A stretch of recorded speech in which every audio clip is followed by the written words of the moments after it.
Remediation Nation, Harry here, and again, welcome to the new year 2020 and the new decade, the Roaring 20s. So fasten the seatbelt. Here we go. So our esteemed analyst Ken Dwight, the virus doctor, is going to give us an update about the nature of his business model and what he does. So Ken, by way of introduction, for the audience, some folks that might not know you, what's your story? Where are you located? And then I have a few specific questions about the community you've built around your business. Okay. Well, I am in Houston, been here for over 50 years, so I've almost got my papers now, but I'm a Texan to stay. Been in the industry for even longer than that, actually since 1966, so I got a lot of scars. But most of what I'm doing these days is under the brand of the virus doctor, and I have a workshop that I teach other techies how to find and get rid of malware, and that's actually been going on for over 10 years now. And have you told us last year in one of our interviews that you were rebranding some of your messaging. Is that complete with the start of the year? What is the branding in terms of remediation, that kind of thing? Oh, thank you for asking. It's in process. This workshop, I actually first put it together. The first one was April of 2009, so it's been almost 11 years now. And it kind of came about by accident. I was having lunch with an MSP friend, and he just kind of offhandedly said, "Well, I wish I knew what you know about viruses." And I said, "Well, I could probably teach you something." And so that led into the first workshop. And for lack of a better name, I just called it the Virus Remediation Training Workshop. And back then, everything was viruses when we had the other types of malware, but the term malware wasn't even really in widespread use.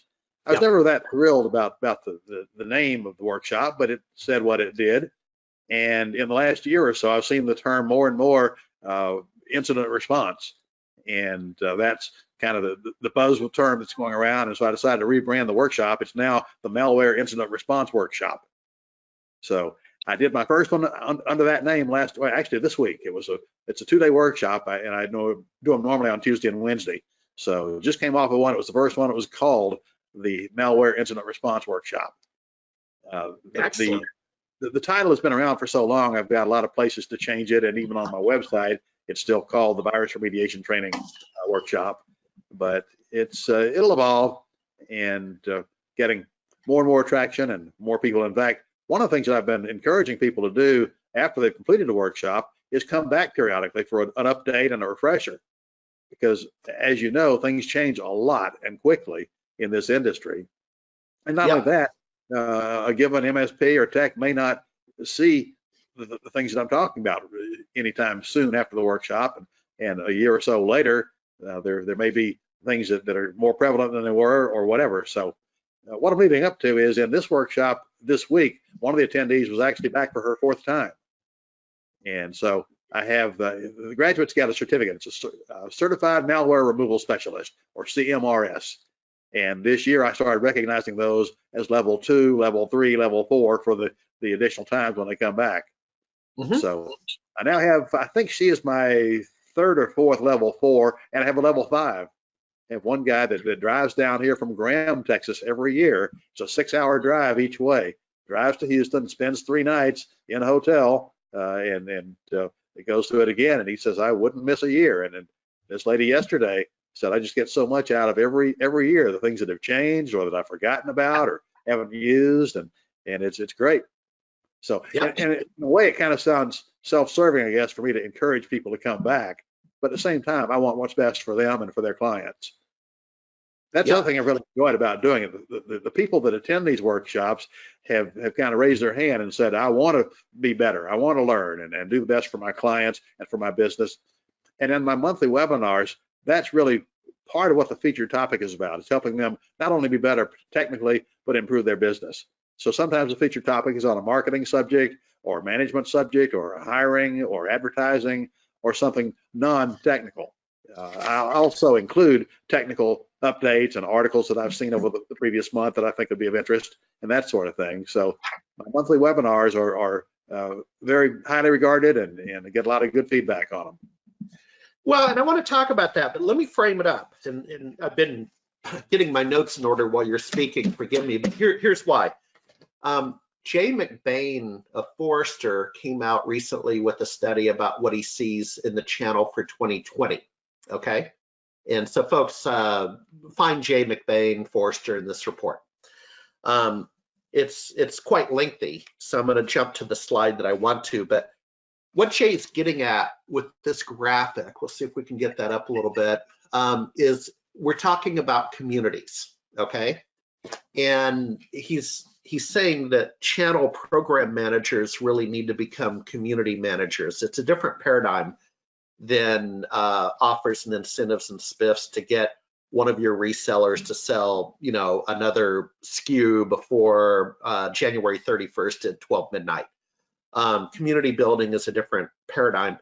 And that's where I believe you have been for a long time. You've essentially built a community, and that level of engagement with the monthly webinar that you have. I've had the opportunity to be a guest, and what I saw was high levels of engagement from the attendees. And so why don't you talk about that? How have you built this enthusiastic community and kept it exciting? You kind of answered my question already.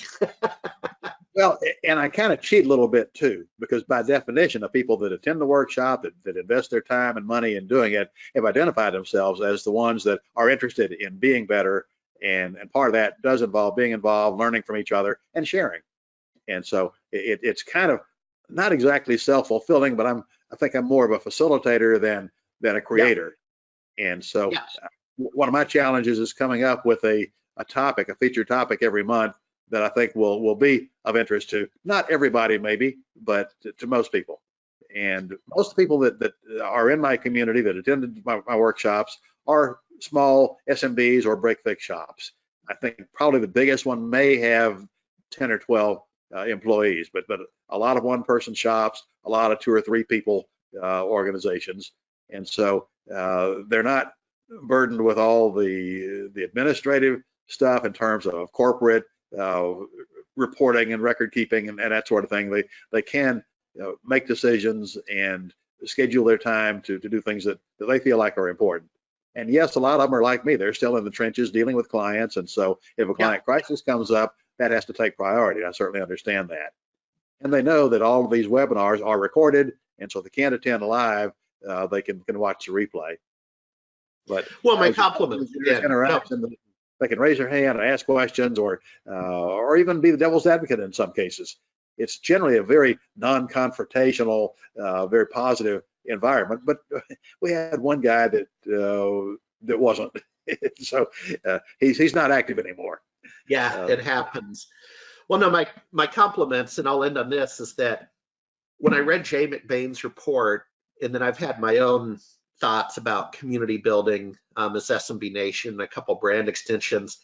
And then Ken, maybe it was just over the holidays I noticed, maybe it's been going on for a while, but Facebook advertisements, both online and on TV, about communities. And so what Facebook is saying now is, in the past, it was more like classmates.com, like find those people you went to high school with and what are they up to now? Now they're pushing the community aspects.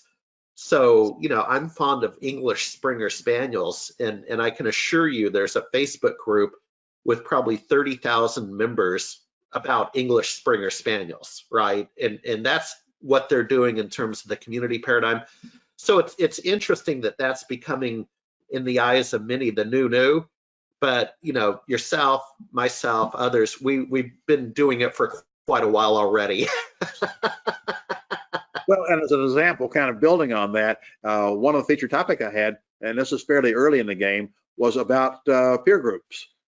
And in fact, I expect there'll be another featured topic about peer groups, because that's, of course, another form of community that's more intimate and more expensive, more time consuming than mine. But it's something that as you know, a lot of people have gotten a lot of benefit out of, including our friend Arlen Sorensen, who that was how a lot of us came to know him, was through peer groups. Oh, absolutely. No one did it better. So, all right, Ken, I better let you run. We'll see you next month, but congratulations on the rebranding and continued success and staying relevant in community building. Thank you very much, Ken. Thank you, Harry. Always a pleasure.